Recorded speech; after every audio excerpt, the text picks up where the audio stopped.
L'homme range les pièces d'échecs, mais l'échiquier refuse de se refermer. Après avoir cherché longtemps, il découvre qu'il faut faire tourner le symbole dessus. Et la seconde suivante, les pièces sur la boîte se mettent à vibrer. Puis toute la pièce commence également à trembler violemment. La famille, alarmée, croit qu'il s'agit d'un tremblement de terre et se réfugie dans la cave. On ne sait combien de temps s'écoule. Les vibrations finissent par cesser. Quand la famille ressort à la surface, elle découvre que leur maison d'origine s'est transformée en une cabane de paille délabrée. Et leur fille aînée a également disparu. La famille se précipite dehors pour la chercher. Ils n'ont pas fait beaucoup de chemin quand ils restent sidérés par le spectacle qui s'offre à eux. Ils sont arrivés dans une ville médiévale. S'agit-il d'un carnaval ?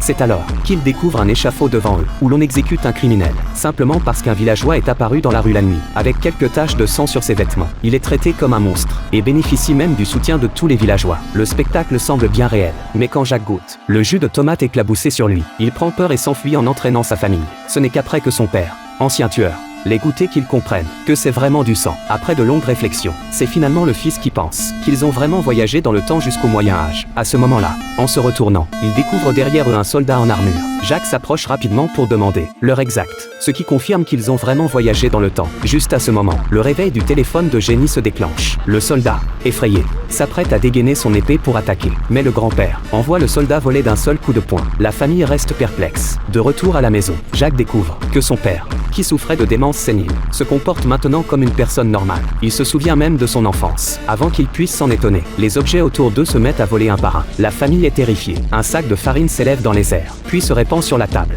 Des mots apparaissent alors dessus. Après vérification, Jacques découvre que c'est le nom de sa fille aînée qui est écrit. Le fils, voyant cela, lance immédiatement une poignée de farine dans l'air, et découvre alors que sa sœur est devenue invisible. Mais après avoir parlé longuement avec sa fille, elle affirme qu'elle n'a rien dit du tout. Voyant que les autres le regardent comme un fou, il comprend soudain qu'il a acquis le pouvoir de lire dans les pensées. Avant qu'il puisse réaliser, on frappe à la porte. En regardant par le Judas, il découvre que c'est le capitaine de la ville. Jacques souffle rapidement la farine sur sa fille, et emmène les autres pour répondre à l'interrogatoire.